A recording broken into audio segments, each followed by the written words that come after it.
Change is always happening, but no matter what changes in 5 years, there's one thing that will stay the same: the price of your internet. With the Xfinity 5-year price guarantee, you get 5 years of the most reliable Wi-Fi, with our best equipment included, for a price that stays exactly the same.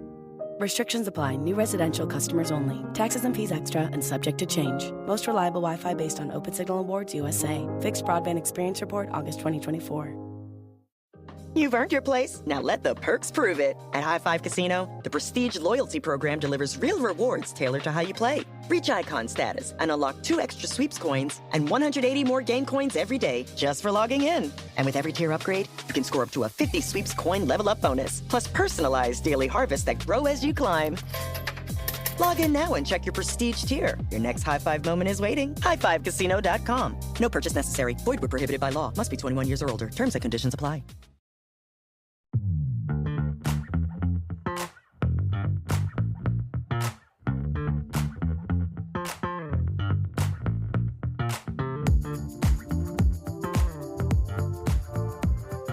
And a good Monday morning, ladies, gentlemen, fanatics of all ages. Welcome to a new age. Welcome to a new era.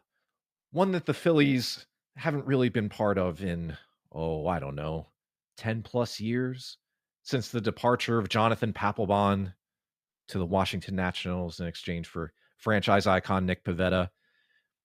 Maybe since Ken Giles was traded at the start of Matt Klentak's tenure. Further back, Brad Lidge. No, wait.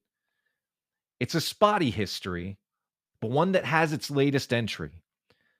The Phillies have a closer with a capital C. His name is Jhoan Duran. You may have heard that the Phillies traded for him late last week in exchange for Mick Abel and Eduardo Tait. Well, guess what? Through 2 outings and in the span of his first 3 days with the Phillies franchise, he is as advertised. He has retired all 6 batters he has faced. He has 2 saves. He threw a ball faster than 103 miles an hour. He throws his 100-mile-an-hour splitter. He's got the entrance that he had with the Twins. It's all here, baby. It's a new era.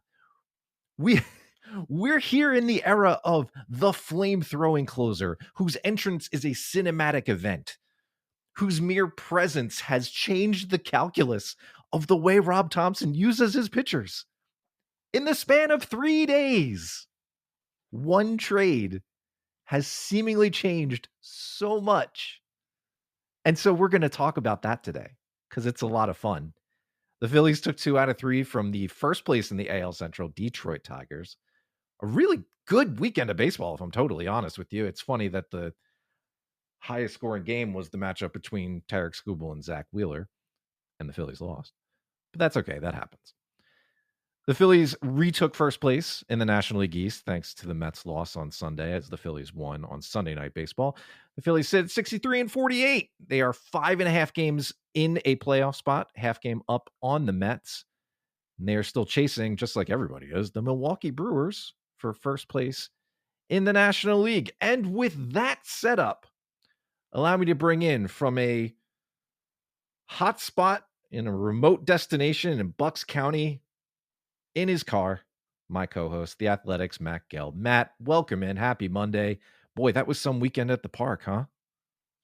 It's great games, honestly. I mean, I thought Sunday night's game was about as crisp of a game between 2 really good teams that you're going to see. I mean, there were defensive plays made on both sides all across the field. And you had great pitching. You had timely hitting for the Phillies. This is a fun game. It was 2 hours and 5 minutes for Sunday Night Baseball, which has got to be some sort of record. Yeah, right. And I don't think with your introduction, Paul, I don't think you're overplaying it. In fact, I worried that I was overplaying it while I was sitting in the press box thinking about it and writing about Duran and his first week with the Phillies. It feels like something has happened.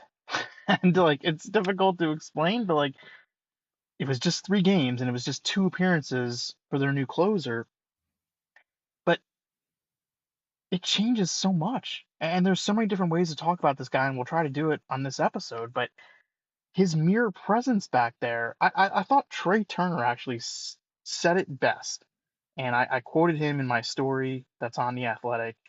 And, he was, it's funny because the conversation started. He's like, my dad and I were talking, and, my dad Hmm. was like, thought that, we were going to do a little more. And I was laughing because I was like, even Trey Turner's dad is like the casual fan where he's like, how do they not do that more than that? And then it's like all of a sudden you watch Duran for a weekend, and you're like, oh, okay, like I get it now.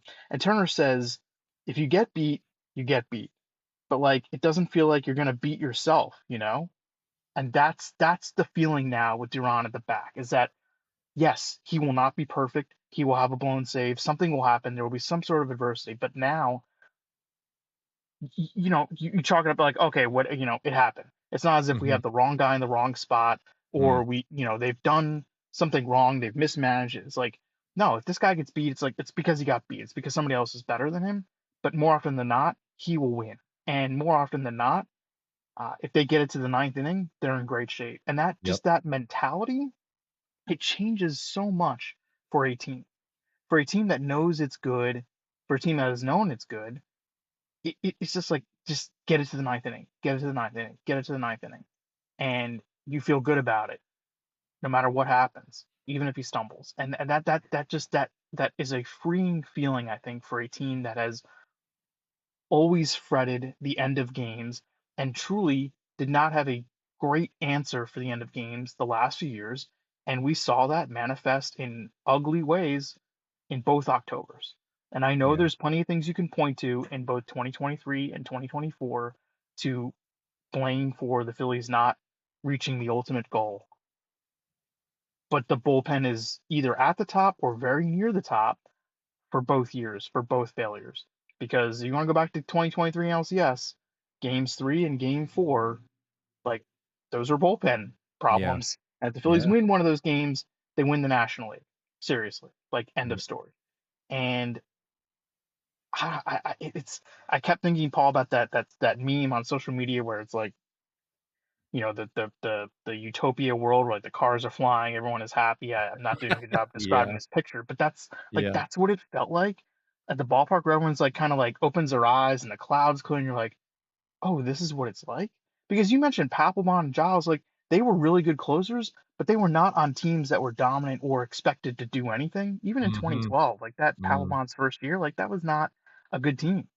So I mean, you got to go back to '08 Lidge for the last time Yeah. that they truly had something like this, and it means so much, I think. It really does. Yeah. It's honestly, I won't call it a regret, but thinking back to when we hopped on late at night after the Phillies had made this move and talked about it a little bit, I was exercising restraint. I really was. And even then, I still said, this guy's one of my favorite pitchers in the league because he is. I don't think they overpaid because I didn't think that. But really, what I was feeling finally bubbled to the surface as I watched Duran take the mound on Friday and Sunday.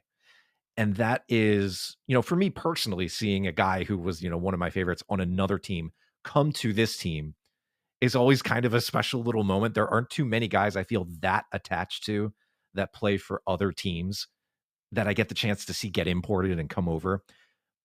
But now it's somebody who's just that good. Probably the last time I felt this was when Bryce Harper came over. He's so good that I feel I undersold it. That I feel that I didn't quite give the almost over the top introduction that I think this guy deserved, because what he has shown in these first two appearances, and they are just two appearances, sure, we have to do our usual asterisking here because that's what we do. There's a lot of CYA, but we can do a little bit less of it because this guy is really good and his margin of error is a bit wider than some other guys. He throws what nobody else in this league throws. And I get it. The Mets had some good bullpen additions. The Padres had some good additions. Really, it keeps the Phillies on somewhat level footing with a lot of the rest of their National League competition in terms of bullpen structure. But singularly to Philadelphia, what this guy does is bring something that a new wave of fans hasn't experienced. And you had the right qualifier there, because I dropped the names Giles and Papelbon, but you're right. Those teams did not make the playoffs. Those teams were not very good. In Giles's case, he was coming up into a wasteland. He was coming up into the worst that this organization has been in a long time. Papelbon, they tried to keep something alive there, and it just didn't really work. That wasn't really his fault. The circumstances surrounding him were more troublesome than Papelbon, the player himself. The circumstances of his acquisition, I should say, around Papelbon, the player himself. All that is to say, the Phillies now added a guy on that level to a team that is both good and playing to those expectations. It is a new thing. The fact that there are people who did not understand 10 years ago what this team really was. Maybe you're someone listening to this who was 7, 8, 9 years old back around the time Ken Giles came in, and you don't really have a concept of who Ken Giles was or what that team was all about, because that team stunk. And that team was not good and not going to the playoffs. There was a certain excitement about Ken Giles, but it was tempered. Now there is excitement around an acquisition, and it is being fully met and amplified after just 2 appearances over the weekend. It's new. It's brand new. It's new even for me. I can't remember, certainly about a pitcher, the last time I felt like that. I didn't feel this way about Ken Giles because those teams were bad. I didn't feel that way about John Papelbon because I was so sour about the way he was signed. This was a long story. The last time you probably felt this way about like a new pitcher was probably like when they trade for Cliff Lee in the middle of the season, or when they signed Roy Halladay. Yeah. Yeah. That's probably right. But signing Roy Halladay, that's probably the last time you felt this way about an outside pitching acquisition. Yeah, probably. Yeah. And I think it's the way that Duran has made this impression, right? And it is 2 outings, and that's why I was careful. I was like, how into this do I go? But like, I think it was against a really good team, a team that knows him, right? A team that has faced him a lot. It's not like, oh, he was just doing this against a bad team that's never faced this guy before. No, like the Tigers are good, and they've seen this guy. Like they've seen, he does throw these pitches that are unique, and so for a hitter who hasn't seen it, it's got to be impossible. These guys have seen it before. The last few years, a lot. He's dealing with pinch hitters. The Tigers are optimizing for the platoon. They're getting their best matchups out there. 6 up, 6 down. And I did say this, and we talked about this on the pod, and I've gotten crushed for this, but like there are flags with this guy when they got him. There's a reason why he was sort of available, and it wasn't just because the Twins are ineptly run and their owners are incompetent. Like his velocity has been down. His strikeout rate has been going down year over year for the last few years. Yes. But this is interesting, Paul. I mean, he threw his hardest pitch of the season, that 103.3, whatever it was. That was his hardest pitch of the season, the entire season.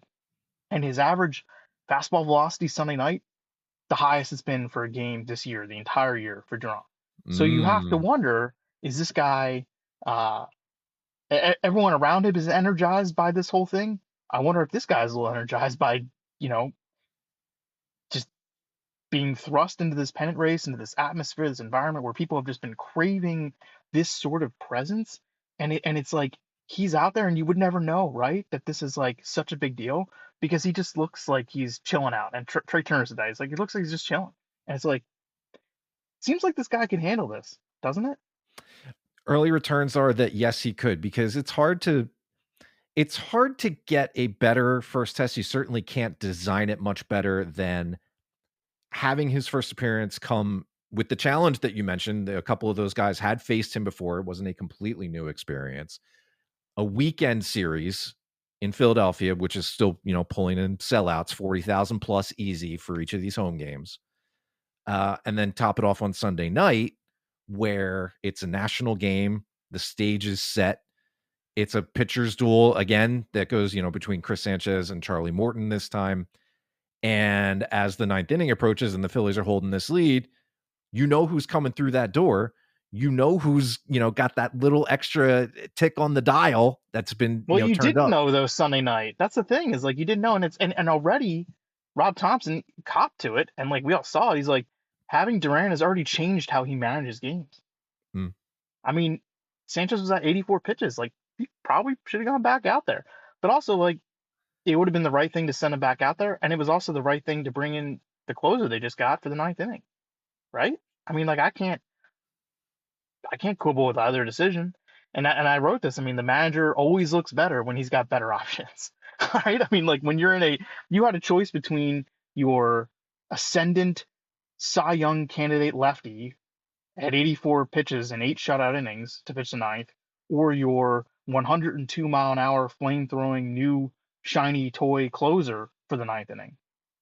That's not a bad choice to have to make.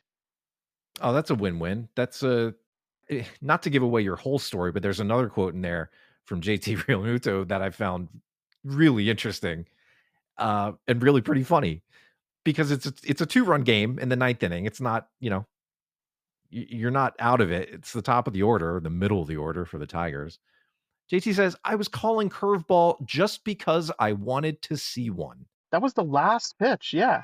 And Duran is he is holding I looked like he shook off like for the last pitch, and I'm like, it's weird though, because he was holding his glove up to his ear, and it's like it was clear that he was having trouble hearing the pitch comm during the game, and afterward he said it was turned up to the max volume, which is funny because this guy's pitched in the playoffs. This guy's pitched in big atmospheres, like big games, right?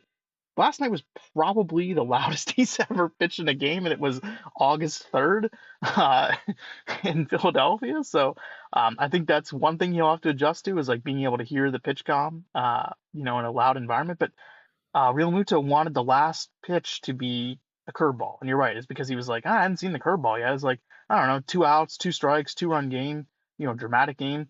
Like whatever. I want to see the curveball just because I haven't seen it yet. And Duran thought he called a changeup, which like confused him because he doesn't throw a changeup. So he Yeah. shook, and JT's like, well, fine, I'll just call fastball, and he throws 102 and blows it by Riley Green. Game over. Like, what a thing! Like this is just like what is happening? There, it's so nice to be riding this wave. This wave as a fan, me personally on the outside. I didn't go to any of the games this weekend. And also shout out real quick to the Patreon folks who put on a tailgate on Saturday in our names, and I have birthday Neither of us party showed up. duties. You were on the hunt for the finishing details of another story you had over this weekend that was great, also related to Duran and his entrance sequence, which is going to be its own thing. I'm getting flash forwards to seeing that in October and like getting like shivers up my spine. But like, it's so nice to be riding this wave as a fan and feeling so good because this team, while good and on pace for, a low 90s win total, they have a starting rotation that is probably the best in the National League and very close to being one of the best in the entire league that is carrying them. They're seeing, tremendous power performance from Kyle Schwarber. Bryce Harper is heating up, and all he does is hit extra base hits lately. Trey Turner is playing like the guy they expected at the top of the order. Things are going pretty well writ large for this team. And yet, something felt like it was just a little bit missing. And maybe this was just that piece. It wasn't going to be David Robertson, who I assume will help and is good bullpen depth for sure. 40-year-old David Robertson, 41-year-old David Robertson, I however old exactly he is 40. 40 is good, and I expect him to be fine and like the fourth option or something like that. Great. Okay. That did not fill in whatever that missing piece was. And maybe this team is still incomplete. That's fine. We knew going into the trade deadline they weren't going to answer every question and fill every spot. Adding Harrison Bader to the outfield mix has, for the moment, complicated things even further. But also, he's a nice player to have around, and we'll see what his future role takes. But Duran is different. This is different. This is a guy that we haven't seen before. This is a guy who gives you something that is not quantifiable. 103 miles an hour is certainly quantifiable. I mean, the entrance. I mean, the feeling of knowing that the game feels shorter when you have a lead, for real shorter. Look, I love Ryan Kirkring. He's not Jhoan Duran. No, that's exactly it's exactly what it does. It makes the game feel shorter.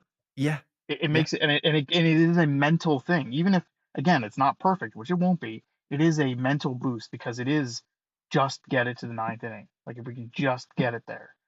And I do want to talk about one element of this, Paul, like the one of the other branches of this is that I had gotten feelings of this like over the last few months and even in the last few years where the Phillies have really, and this is a modern baseball thing. This is not just the Phillies. Okay. Yeah. They have really leaned into and mostly embraced, the role-less bullpen. Yes. Okay. The Hmm. bullpen where you're matching up, you have leverage guys and non-leverage guys. And the leverage guys don't necessarily have an inning or a role. They're just there to pitch near the end of the game for specific pockets of lineups every series. And it is a strong strategy. I think it's rooted in logic. It makes a lot of sense. A lot of teams are doing it. There have been hints and inklings over the last few months and even at times in the last years when they have tried to make a guy the closer. They did with Kimbrel, they did with Estevez, right? Like they Hmm. might not have Hmm. said it out loud, but they were basically saying like this guy's the ninth inning guy kind of Yep. now. We're gonna go from there. I agree. And Yep. people around the team had been like, within the clubhouse, coaches, players have been like, it might be a good idea if we have more set roles. Like this might help even though the modern bullpen tends to operate differently. And I think the feedback ever since now that Duran has entered this roster and clubhouse and entered this bullpen is that, oh, like the roles thing is a big deal. And I think guys having more set roles and defined spots and innings is going to be a good thing. And I wonder if like they're onto something about not having, getting out of the role-less bullpen. Because think about in the last two Octobers, Paul, and that's not to say that there might be a postseason game where Duran is entering in the eighth, or I cannot imagine him entering in the seventh unless it's like a game seven type situation. I don't know. Mm, But I mean, if you go back and look at some of the box scores, and I advise some of you who are listening to do that today because it's hard to remember some of these games. it I is. mean, they were managing really with pants on fire, and it is the playoffs. I get it. Like everything's out the window, but there were times where they're bringing in their late inning guys in the fourth, fifth, sixth innings, and you're just trying to get like that guy out right away. But it threw. I think it threw guys off.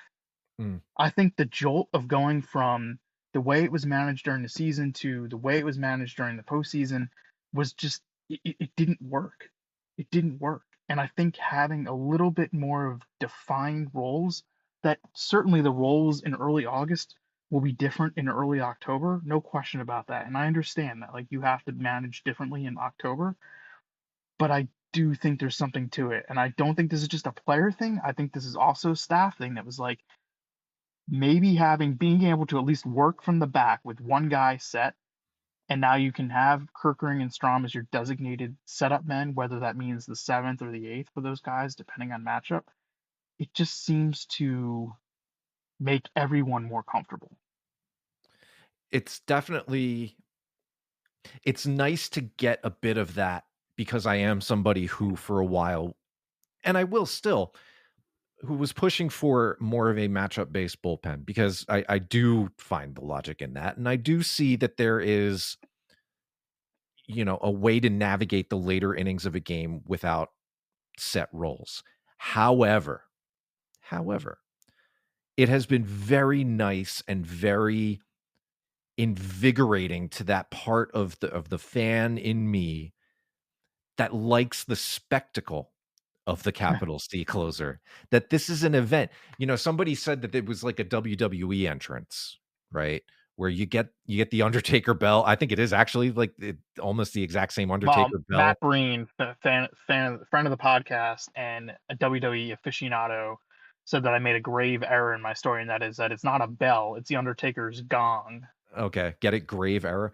Anyway, there there is something to the spectacle and the absolute cinematic quality of all of this. And you had your story about Duran's integration into this team, the behind the scenes game production aspect, which shout out to all of those folks because I worked in game production for a summer for the now defunct Camden River Sharks, the independent league right on the banks Felony fraud. of the river. Yeah.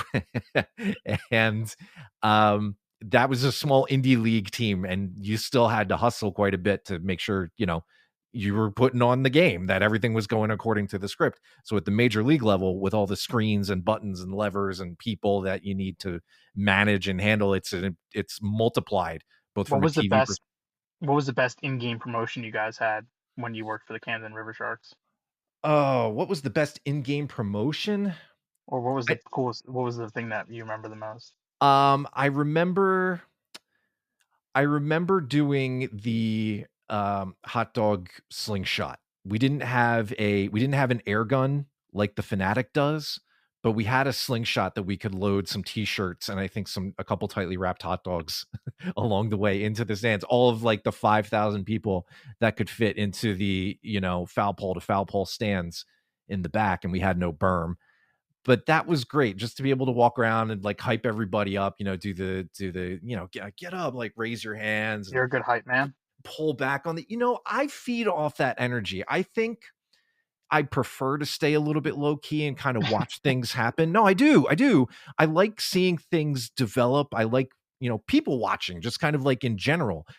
When I lived in New York City, I would just kind of go to a park sometimes, Washington Square Park, one of my favorites for a specific example, and just kind of hang out near the fountain on a summer day and watch people, walk their dogs nearby, watch the performers that were doing whatever they were doing, and just kind of take it all in. But if there's like a current of electricity in the air and there's something more active happening and there's just this vein of positive energy that you could tap into, this excitement, then I like to ride that. And I think what's happening here is something akin to that. If I'm ever so lucky as to, and I want to hopefully time it right. I would hope I'm lucky enough to get down to one of these games in the regular season, to see Duran make his entrance, because I want to experience that for myself. I feel like already just watching it through TV, it's a different experience.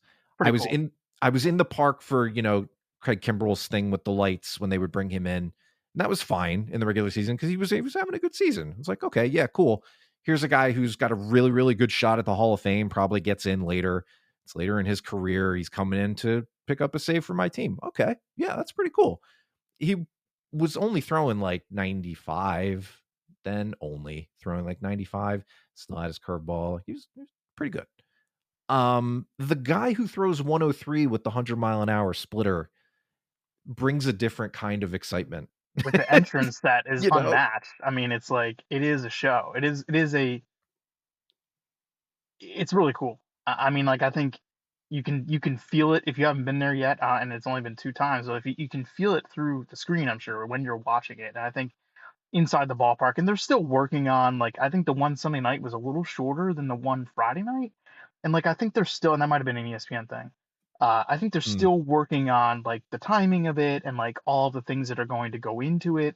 Uh, and it's going to it's but and even in its current state, it's really cool. I mean, it is a WWE thing, and like closers have always sort of been like that, going back to Trevor Hoffman and Hell's Bells, like, and Enter Sandman and mhm, Mariano Rivera. Like mhm. it is supposed to be like a the the final boss, like here I come. Like Yeah.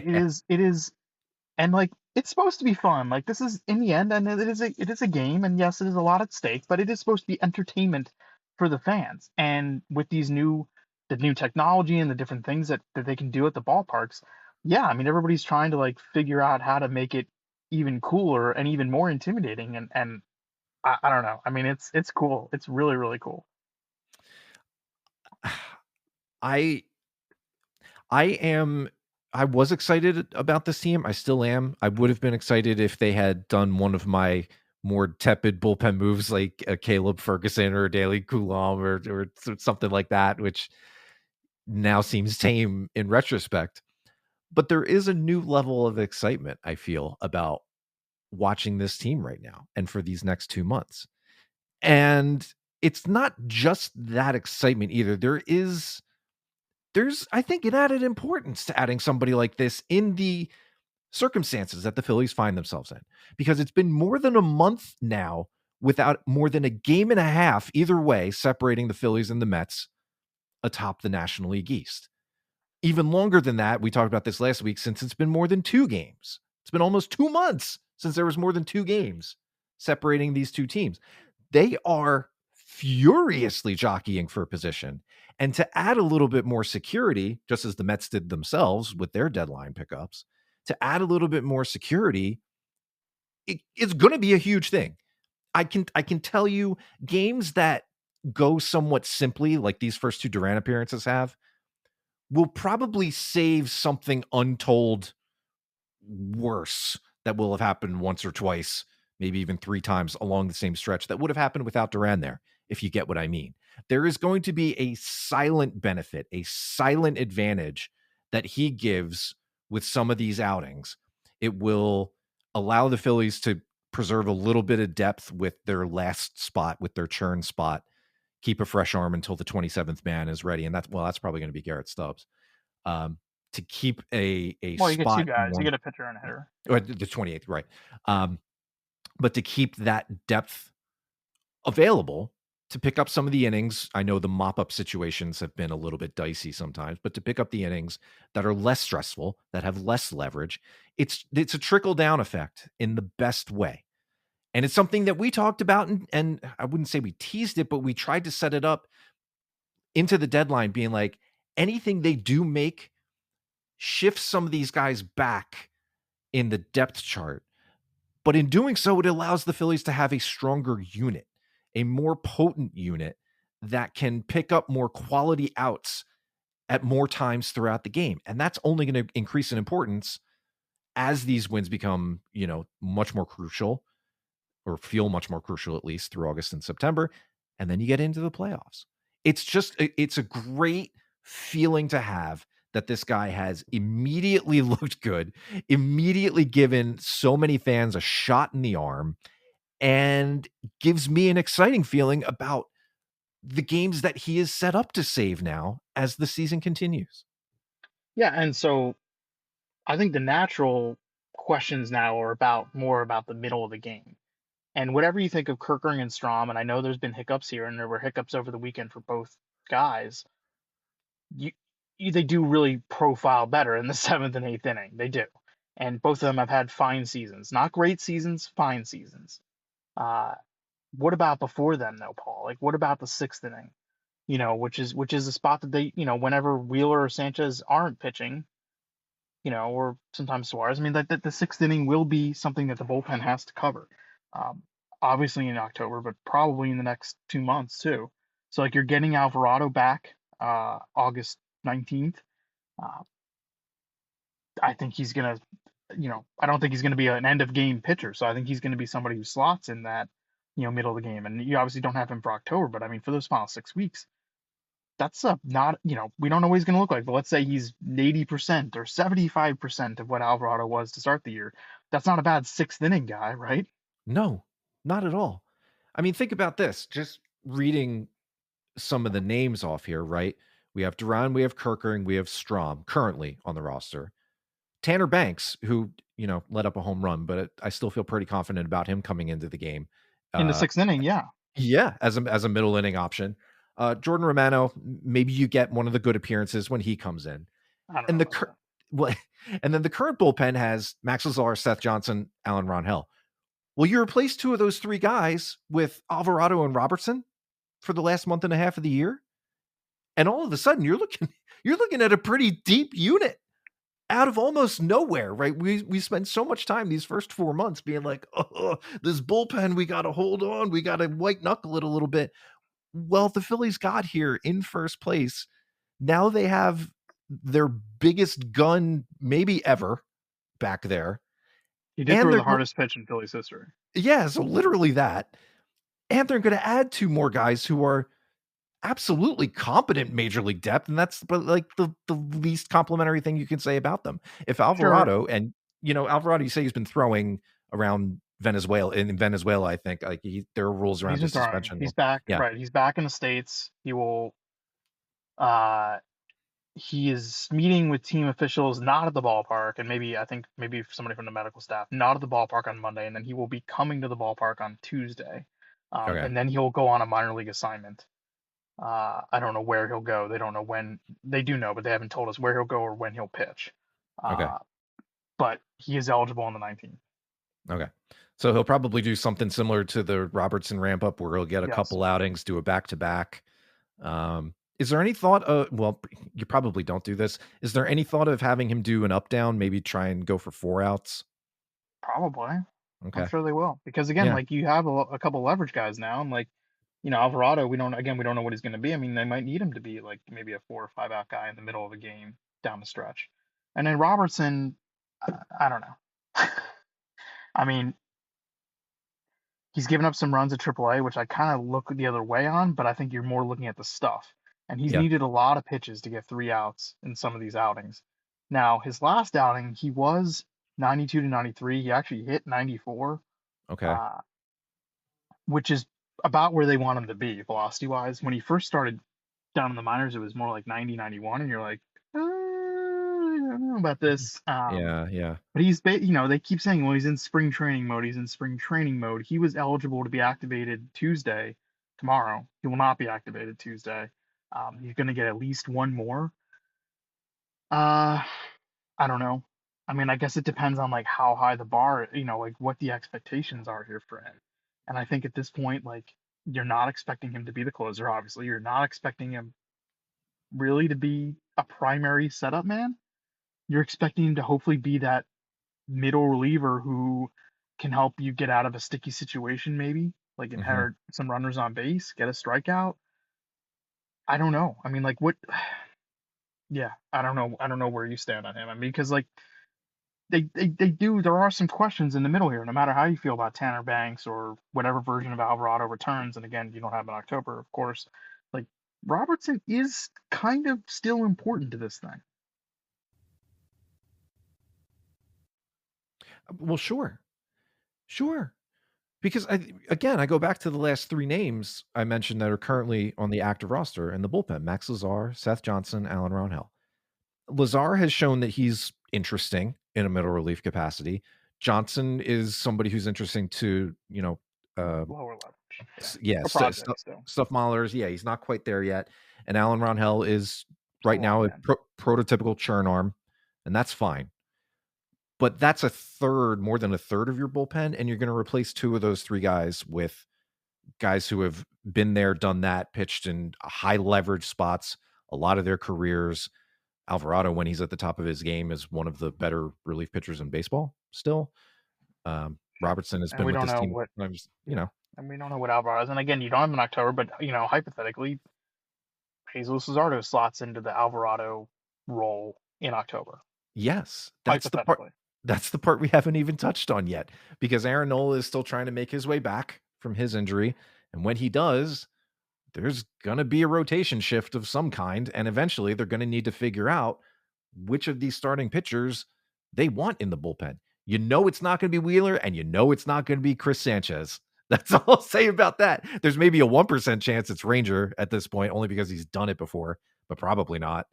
It's got to happen some point this month in August, I would think, to probably later, but we'll see, to get this guy, whoever it ends up being, ready for that new role. And that's an entirely new layer on top of all this. It adds to the depth. It has me feeling good about the way the unit is shaping up come October.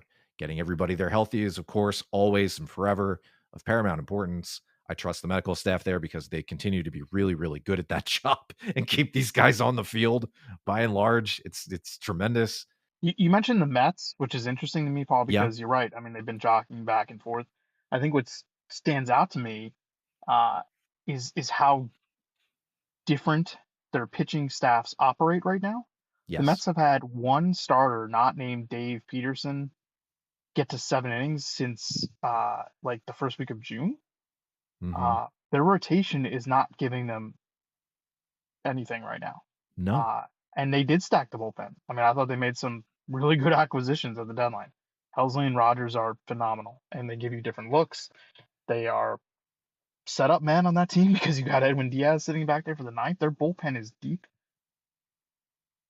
Can they get it there? And like, can they get it to the bullpen with a lead? And I think that it is really interesting to see the difference in the two teams without having much separation. And I wonder how that manifests down the stretch in the last 8 weeks of this season. The Mets have a pretty tough schedule down the stretch. The Phillies' schedule is average. I think it's right about middle of the pack in terms of like strength of schedule using winning percentage, which is a very inexact way of looking at it. But Mm-hmm. uh, it is it's just something to pay attention to if you're a fan of either team following this pennant race. Is that it is a different style in terms of the pitching for both sides. Very very different right now. Yeah. It it'll be interesting to see how both teams arrive at the end of September and in what shape. Even at the end of August, because the Phillies will see the Mets August 22nd, I think the date is. They go to New York for three. Mm-hmm. 3 weeks from now, and let's see what it looks like where they're at.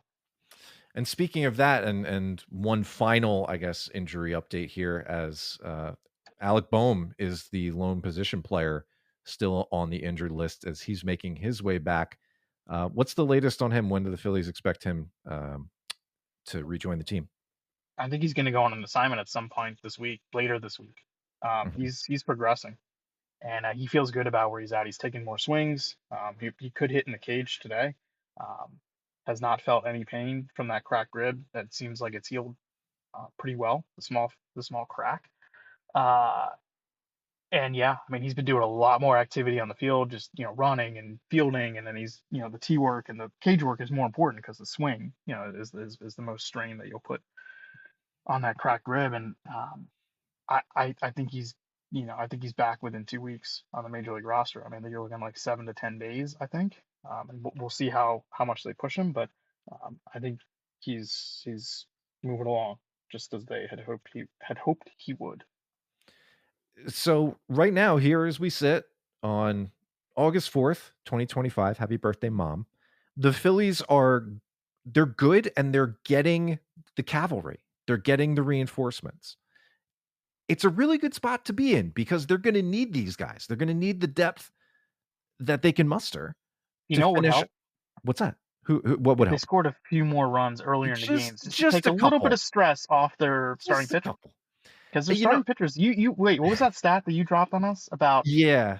Uh, so as good as the Phillies run differential is, there's a very surprising element to their game. The run differential matches up with their record on Pythag, right? They're like a plus 70, plus 68 right now. The Phillies by percentage had thrown the fourth most pitches with the score plus or minus one run or tied. Like, that's a lot of pitches It to was throw with the stressful. game in the balance. That's a lot of pitches to throw that way. And they've done a great There's a job of cumulative navigating it, but yeah. there's a cumulative stress effect that comes from that, no question, especially on the starting pitchers. Mm-hmm. So we'll be interested to see how everybody continues to navigate it. The Phillies, obviously, and Zach Wheeler having two straight slightly subpar outings is just not remotely concerning to me. I like No, the I think idea he that, has a stretch like this. I feel like every year where it's like yeah. about a month, it's like 3 to 4 weeks, where like he clearly is not feeling his best, right? I mean, like he's not uh the zip on the fastball isn't necessarily there, but like he still is effective. And obviously they don't think that there's a huge problem because let him go back out for that seventh inning. They Mm-hmm. probably shouldn't have done. Um, even if he was pitching through something, I don't think he would say anything to anyone. Which, like, you know, they've IL'd him in the past. Remember in 2022, late in the year, where he was like he just needed a break. It was just barking a little bit, but um, he has these stretches, and it's what's amazing is that he still remains an effective pitcher even when he's not at his best. I know. It's so funny. I look at these lines and his last four starts going back to the middle of July at San Diego. He gives up 4 runs in 6 innings, but it's still 6 strikeouts to 1 walk. Goes to Boston, gives up 2 runs, 7 hits, 10 strikeouts, no walks. That was a good start all around. The start in New York against the Yankees, that wasn't so great. 5 2/3, gave up 4 runs, hit 3 guys, but he still had 8 strikeouts in those 5 2/3 and walked 2. And then 3 home runs against the Tigers. Okay. 10 strikeouts to no walks in 6 innings. So even with the bad things happening, and 70 strikes in those 98 pitches to the Tigers. Like, there are some not great things happening there. He definitely hasn't looked 100%, but my God, the guy at 80% he's still so good that I'm not concerned about that yet. We'll see how things go, and if there's a little bit more of a hiccup in the road, I guess. But I'm not there yet. So We did about 44 minutes and we didn't even talk about the outfield really. So I can't consider that an accomplishment. I am content letting that go another It's gonna, week to yeah, see what like they because do. I think Yeah. whatever we talk about right now is gonna change in 3-ish days. Yeah, that's going to sort itself out, and then when they make their move, whatever that move ends up being, we can look at that a Probably little more plenty to closely. talk about. Yeah, yeah, yeah. All right, so Orioles in that's it. town. The ghost of Orioles past. Yes, yes. The Baltimore Orioles, who are far and away, well, at least in the American League, Are they a just bigger disappointment than the Braves? no. That's why I stopped myself and said just in the American It's League, they're the biggest close. It's disappointment. really close. It is close. They're both very disappointing. Yeah, the Orioles have played a little bit better lately, but they traded away Charlie Morton, obviously, who we saw with Detroit. They traded Kyle Cedric Schwarber had the Mullins. best quote after the game. He said he started talking about Morton and he just kind of like chuckled because he's like, Charlie Morton is timeless. I thought that was so great. He's so right. I mean, the guy, I hope he pitches till he's 50. He was throwing 95 last night. Amazing. He's amazing. Yeah, he's still got a little bit of that Braves stink on him, so I kind of turn my nose up at him when I see him. But yeah, it's hard to deny what he's doing. It's pretty fun. But Baltimore's coming around. They still have some good players. They still have Gunnar Henderson, Shirley Povich, Cade Povich, Dean Kremer, and Trevor Rogers. So left, right, left are the starters for this week. So the rediscovered Trevor Rogers, somebody who seems like he's discovering some of his old Miami form a little bit. Not as good as Kyle Stowers has been this year in Miami. Oh boy, who he was traded for. No, that's gonna be a bitter. That's gonna be a bitter. How about Fishtober happening a little early this year at 500, 55 and 55. They are 8 games ahead of the Braves. They're only 7 games back of the Mets. They're closer to second place than they are to fourth. It's fascinating. Great. So there we go. Thanks for bearing with me. Did you hear the car alarm going off numerous times during this podcast? Only slightly. It added some ambiance, much like the birds from a few. I'm not quite sure why it went off 4 separate times as we recorded here. So, thank you, everybody. This has been the Jhoancast. Yeah, no, this is great. Matt and Charlotte had some really nice stuff over the weekend. Obviously, there was a current of energy going through that park, and everything that came together with Duran's acquisition and his introduction, his first appearance, and everything that went into that. Go read their stuff. Go check it out. And it should only get better or more exciting. I know Matt doesn't want me to compliment his quality. It should only get more exciting as the last 2 months go. Matt, what are we looking forward to this week apart from our old friends in Baltimore? Are they our old friends? We'll call them they're old friends. I don't know. We have a couple different stories, ideas, and planned, and there's plenty to talk about, with them right now, and I think it's exciting, and I'm really fascinated to see how the outfield shakes out. I think there will be some, possibly some developments on that this week, and then Charlotte will go with the team in Texas this upcoming weekend, site of what was supposed to be the 2024 World Series, but wasn't. Monday night, that's later tonight as we record. It's Jesus Luzardo against Cade Povich. Taijuan Walker gets the second game, and then Ranger on Wednesday before a Thursday off day and the start of the next road trip. That's it. We spent about 40 minutes talking about Jhoan Duran and 7 minutes talking about everything else. I hope you got your weekly fill and got yourself caught up. If you haven't been watching lately, now's the time. Now's the time. Watching? Things are exciting. Listening? Oh, watching the Phillies. Watching, yeah. Yeah. I mean, if you're not listening to us, okay. But you should watch this team. Although if you're not listening to this, you don't have to. But, yeah. I would suggest you do. If you like sports, if you like spectacle.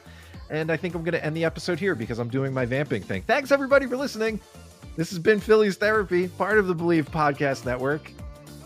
Jhoan Duran is here. For Matt, I am Paul. We will catch you all next week.